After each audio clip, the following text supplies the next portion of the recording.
Shalom, saudaraku yang dikasihi Tuhan.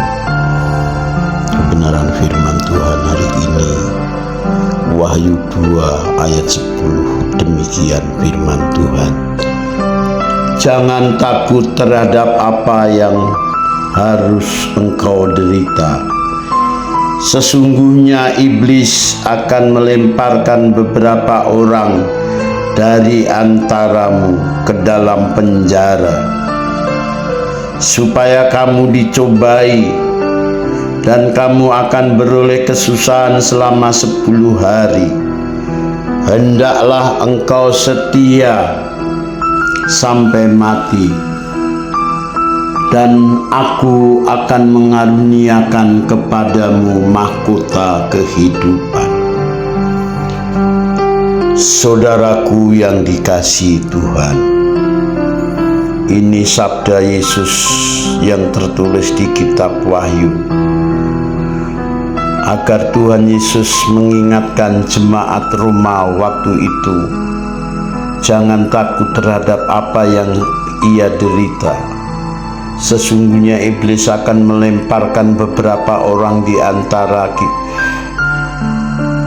antaranya ke dalam penjara, sebab mereka akan dicobai dan akan memperoleh kesusahan selama 10 hari.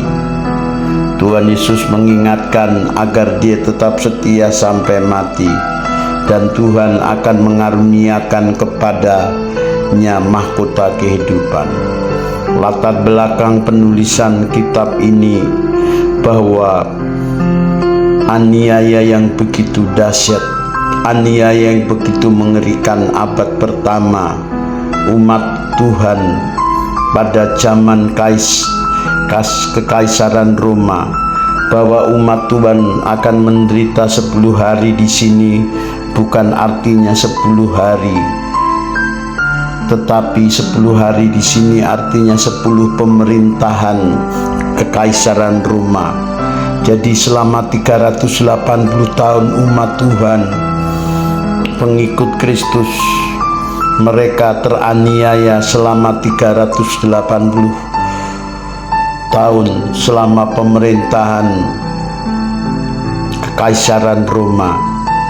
Tuhan mengingatkan pada saat itu agar mereka tetap setia sampai mati, dan Tuhan akan mengaruniakan kepada kita mahkota kehidupan. Saudaraku yang dikasihi Tuhan, kalau penderitaan abad pertama yaitu penderitaan fisik, mereka disiksa, mereka disalib, bahkan mereka ada yang disalib terbalik seperti Petrus. Dia mati disalib terbalik karena Petrus mengakui tidak layak seperti gurunya.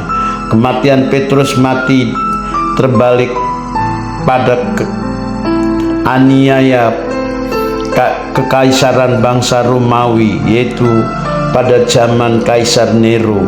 Dan banyak murid-murid Tuhan yang lain dipenggal kepalanya, saudara. Ada yang dibakar hidup-hidup, ada yang ditaruh sarang singa yang tidak diberi makan berminggu-minggu. Mereka dicabik-cabik. Tetapi murid-murid Tuhan, pengikut Kristus saat itu, tidak ada yang menyangkal diri. Mereka berani mati untuk gurunya. Dia mengakui bahwa penderitaan di dunia itu akan diganti dengan kemuliaan kekal, yaitu hidup kekal bersama Tuhan. Lebih baik dia menderita karena Kristus. Maka sejarah mencatat bahwa kekristenan abad pertama justru umat Tuhan, orang-orang pengikut Kristus, mereka setia sampai dia dipanggil Tuhan, tidak menyangkal imannya, yaitu percaya Yesus Kristus sebagai Tuhan Juru Selamat pribadinya. Sekarang penderitaan zaman sekarang itu yaitu karena tekanan ekonomi, karena kehabisan uang. Itulah penderitaan zaman sekarang. Banyak orang menyangkal nama Tuhan, Banyak orang meninggalkan Tuhan karena demi uang, demi harta. Mereka meninggalkan imannya, menukarkan imannya karena harta dunia fana, karena uang. Orang menghalalkan segala cara demi mencari keuntungan, sehingga penderitaan zaman sekarang itu adalah mereka yang mengalami kesusahan, mereka yang tidak punya uang.